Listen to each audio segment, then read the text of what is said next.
learning skills, what is the skill level he has, then to upgrade him to the next level so that he is certified, qualified as per the standards of NSDC and other things.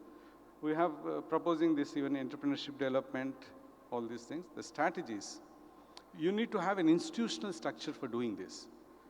It's better to have good to have a policy, but ultimately you also need an institutions like NAC. NAC in Telangana is doing wonderful. Similarly, we have another institution called TASK.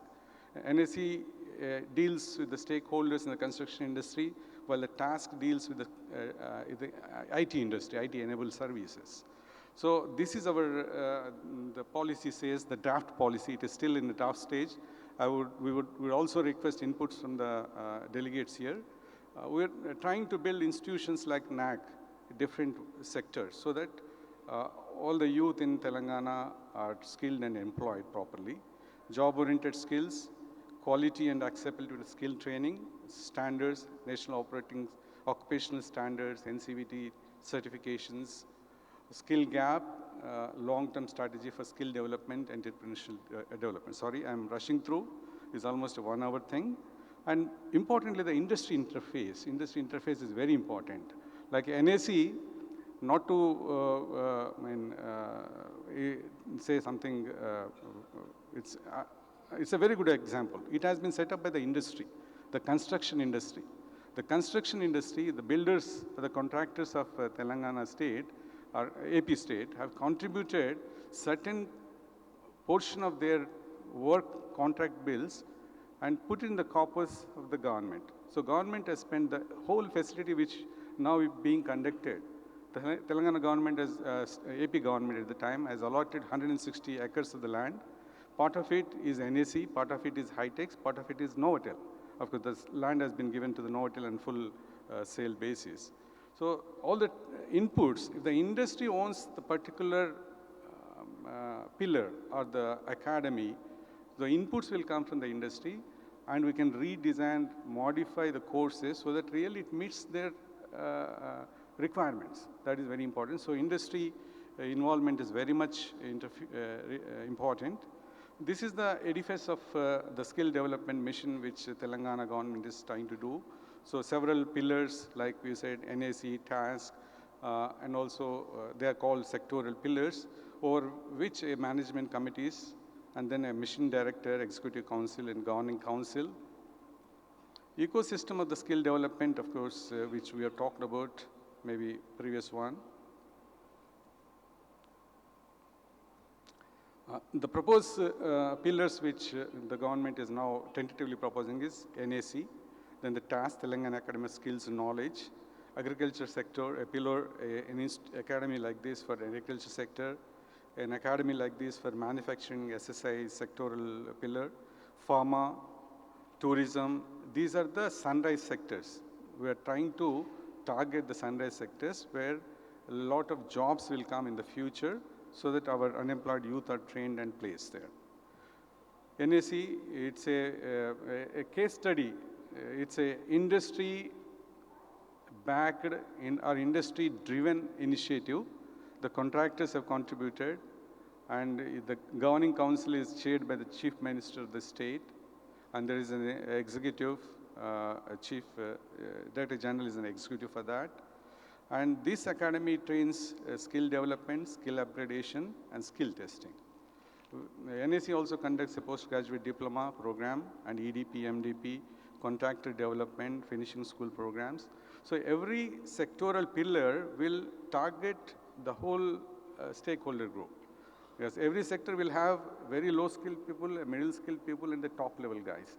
Top level are designers, architects, and other things, first construction industry. So these are taken care by NAC.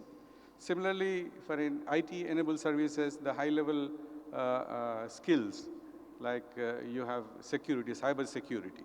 So you need people for cyber security also. You can train people, and they can be placed both in India and abroad.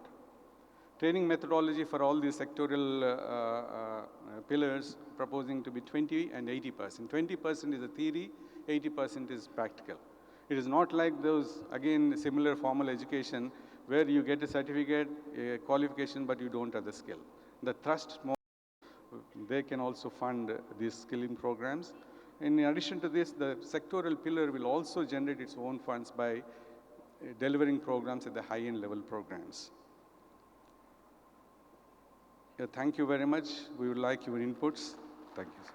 So thank you, Bhikshapati ji, and we should be really grateful and let us, thanks to the Telangana state and clapping for their initiative taken from the Government of India side, being he himself is a DG of the NAC and the Telangana what has taken the initiative. Thank you, sir.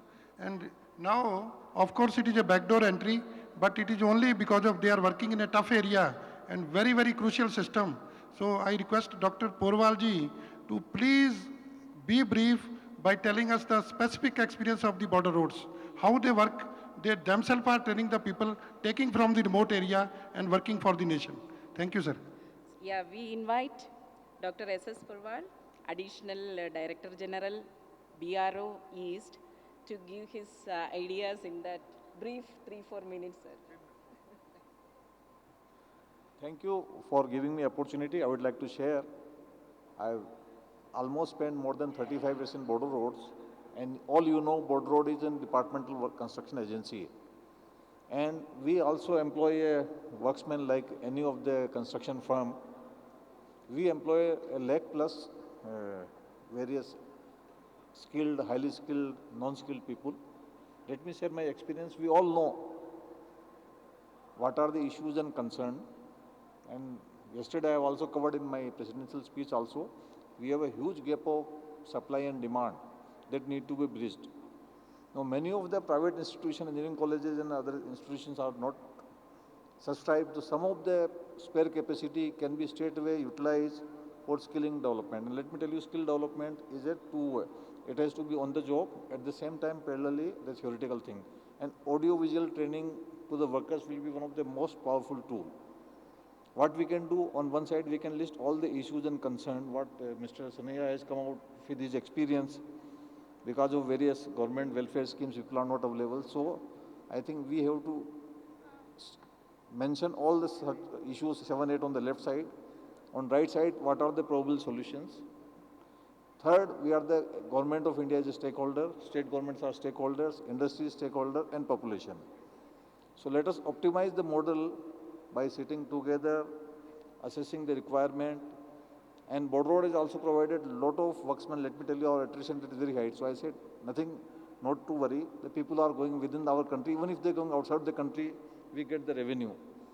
So I think this is a, I think individually we all know, but somehow as a system, as a model, we are not able to work. So time has come to carve out a workable model, implementable model to bridge the gap of required categories. Firstly, proper assessment of the gap, how to fill it up, and what Mr. Sneha has told rightly, I think waste structure, which, because when I go to the site, sir, machine to 15 excavator khada, operator 5 hai.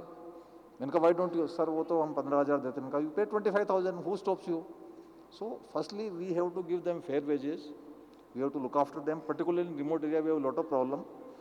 So, I think, let me see with my experience, a good operator can give you double the output. A normal operator will give a just normal output. So I said, if you pay 10,000 rupees, you get double output, you are benefited many times. So we have to change our thinking and provide them. And I think this is the time we all should work together to achieve the thing. Thank you. We are taking one more minute, sir. So, there is a request. I think, Dr. Mukherjee, I will beg pardon.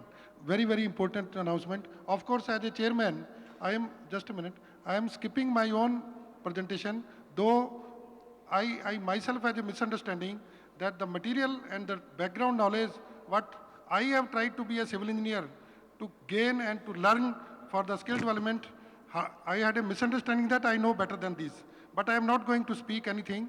I am skipping it. Only I am sharing with you the feeling and the action and the conduct of my minister yesterday. In October itself, they declared it officially as a policy guidelines that henceforth ongoing projects as well as the new projects, they will put compulsorily, mandatorily 10% skilled labor. And now this is a letter from the Ministry of Skill Development and Entrepreneur in reference to my minister's letter. They have directed all of my regional officers of the Government of India as well as their regional offices to tie up and impart the training at site by all these agencies, which are the training providers as well as the assessing bodies. So this is the action, what our ministers expect from our engineering bodies and our engineering fraternity. And that I want to share with you, and I will share with you through Indian Highway next Happy New Year, January 17. Thank you, sir. Yeah, this is again Shri Jain Mukherjee to give his a little comment on this brainstorming panel session. I'll just take a minute, just 1 minute. Now, we heard a large number of panelists or panelists speak about skilling. So I'll just leave you with a thought on what can be done to actually leapfrog the skilling in India. If we adopt the Gandhian approach and the Gandhian methodology in terms of skilling, it will go a long way for in furthering the skilling program in our country. By this I mean that let skilling become a cottage industry.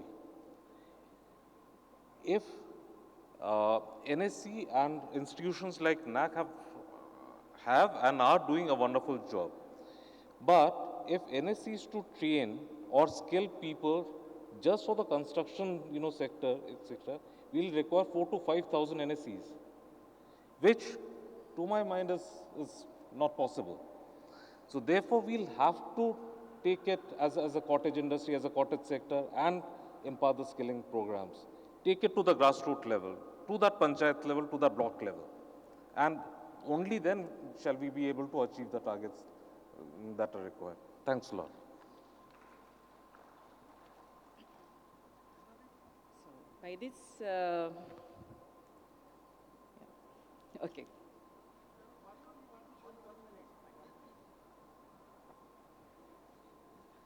I have got one viewpoint regarding this skill development. So all our panelists mentioned their experiences. So how to go ahead and how to fill this gap in future. And Ms. Sinaya rightly mentioned that there is a huge gap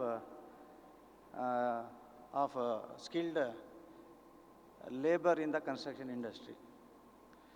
And my thinking goes that we are not having that appetite to digest $1 trillion infrastructure to be created in another 5 years. The appetite is not only in terms of the skilled labor, it is also with the contractors, that is construction industry. So I have observed that most of the contractors, they never treat that it is their profession. They treat that it is one business. So that is the gap.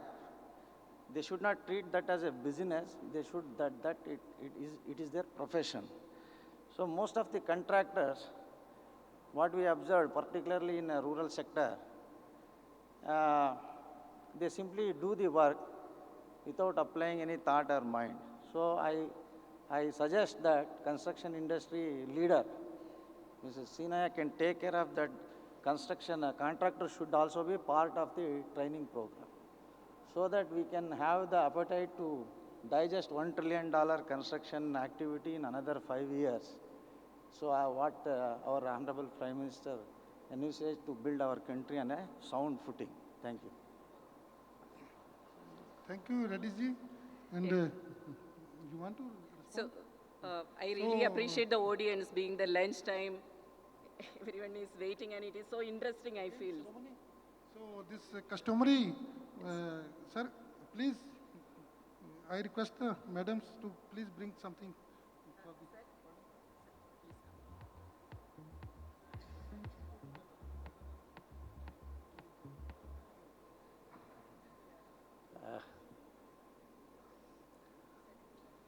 Ramchandani, retired Secretary, Government of Maharashtra. I have just one thing to share in this respect with the August audience here. the entire hall. We are now coming up with a project which is Nagpur to Mumbai Expressway. The project is around 25,000 crores. Now this project will require a lot of land.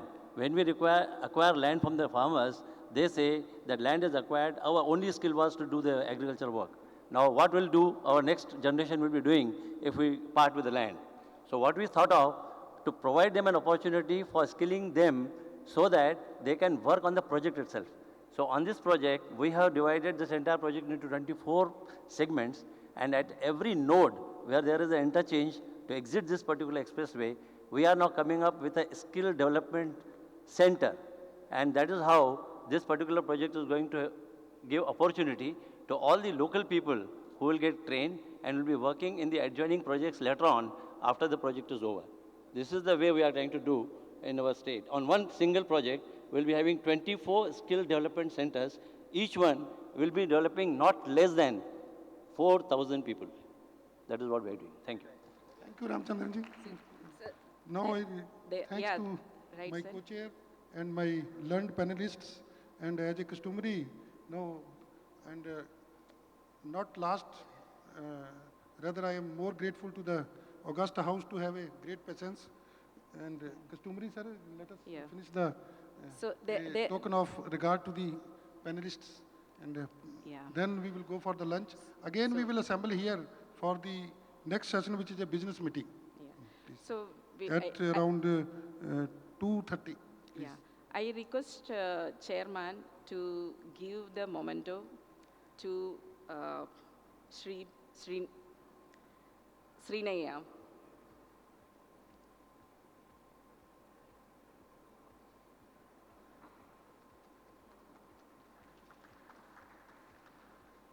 Next, again, requesting Mr. Nahar to give memento to Mr.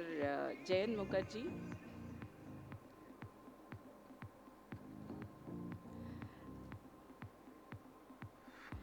Requesting co-chairman Sri Vishapati to give the memento to Mr. Madhav Rao.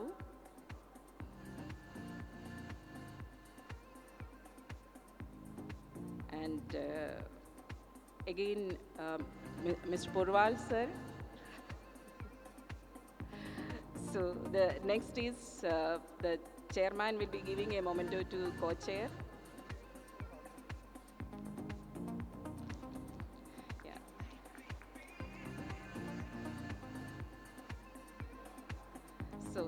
So it was a very dynamic brainstorming session. And please clap for when the memento is given to the organizer and the chairman, Mr. S.S. Nahar. So by this panel session is getting concluded. There were requests for giving additional sessions, but I suggest the people who are interested again to share their opinions. They can write to IRC Secretary General in his email ID, secretary-general.irc@gov.in. From the Indian Highways website or the IRC website, you will get the email ID. So you can write. So we are apologizing for we cannot provide more time. And thank you very much for the wonderful audience.